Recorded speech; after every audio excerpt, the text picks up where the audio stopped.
When LeBron was in Miami, who did he have? One of the best shooters ever in Ray Allen. Then you have to look at what my boy Shane Battier did on Mike Miller. I think 8 threes in a row. He's always had shooters around him because he was a facilitator.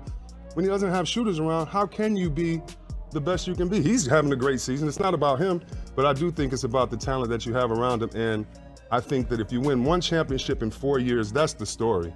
So this year really doesn't matter in the narrative to me, but to fans, I understand, because if it were me, Chris Webber didn't just throw out a hot take. He aimed right at the part of LeBron's legacy that always makes people uncomfortable.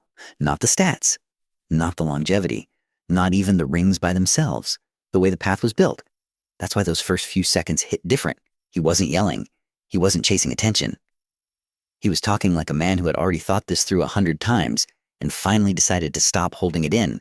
And once he said it, the whole temperature changed. Because now this isn't just about whether LeBron is great. Everybody knows he is. This became about whether every championship story should be weighed the same. If one guy builds around power and influence and another guy climbs inside a system, do we judge those roads equally? That's where the tension starts. Because the moment Webber said LeBron always needed shooters, always needed certain pieces, he opened a door a lot of people didn't want opened. A door about help, about control, about what greatness is supposed to look like. But then the conversation shifts in a way almost nobody expected. Because right after questioning the setup around LeBron, Webber goes the other direction and starts talking about something even scarier, LeBron's basketball brain.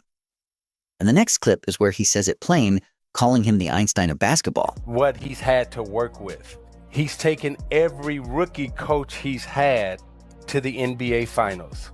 So from an educational standpoint and a knowledge base, where did this brain come from?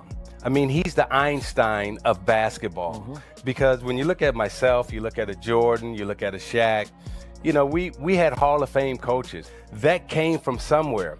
I look at LeBron James and I go. And that's what makes Webber so hard to pin down here, because he isn't speaking like a hater. A real hater doesn't turn around and praise LeBron's mind like that. He doesn't call him basketball Einstein. He doesn't marvel at the fact that LeBron kept dragging rookie coaches deep into the playoffs and to the finals. That clip matters because it shows this whole debate isn't simple at all. Webber clearly respects him, maybe even admires him, and somehow that respect makes the criticism hit harder, not softer. Think about what he's really saying. On one hand, LeBron sees the floor like almost nobody ever has. He processes the game in real time, controls pace, reads coverages before they happen, and understands where every piece belongs. That's genius-level stuff. That's why people around the league have spent years talking about him like he's half player, half coach while the game is still moving. So when someone with Webber's experience says, "Where did he get all this?" that's not small praise. That's elite respect. But respect isn't the same as surrendering the whole argument. Because once you acknowledge LeBron's brain, the next question hits even harder. If he sees the game that well, if he understands winning that deeply, how much credit goes to his talent alone and how much goes to the way he used that knowledge to shape his teams?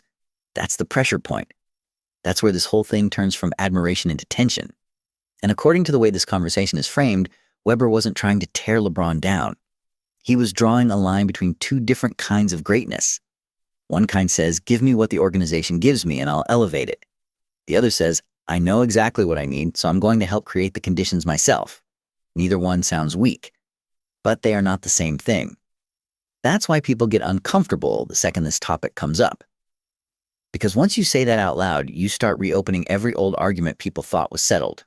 Miami, Cleveland, the star partnerships, the roster influence, the timing of who arrived and when, all of it comes back.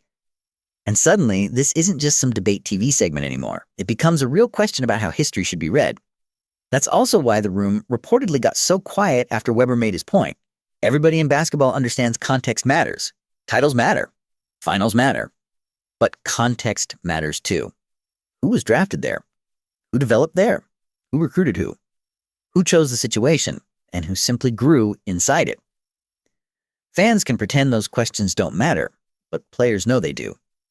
And this is where Webber's own story sneaks into the background, whether people want to admit it or not. He knows what it feels like to be brilliant and still not finish the climb.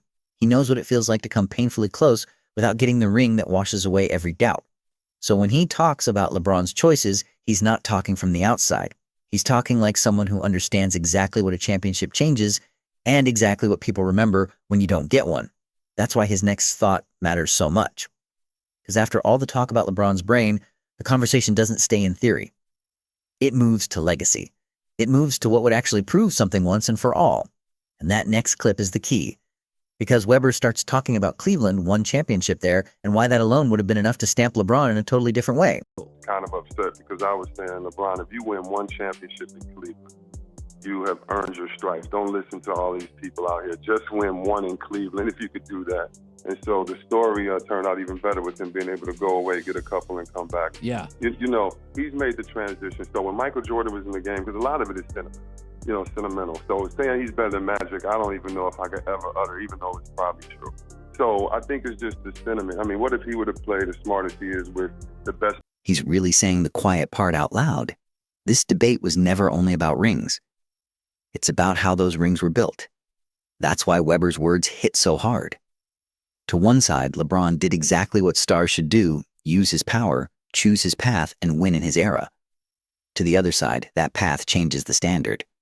It means you can't judge his climb the exact same way you judge guys who stayed inside one system and built year after year.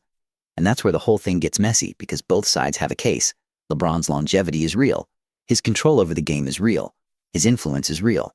But so is the question Weber raised. If greatness is also about the road, then people are always going to ask whether building the team yourself should count the same as carrying one that grew around you. Think about that. That's why this blew up beyond one comment. It pulled old school thinking into a collision with the modern NBA.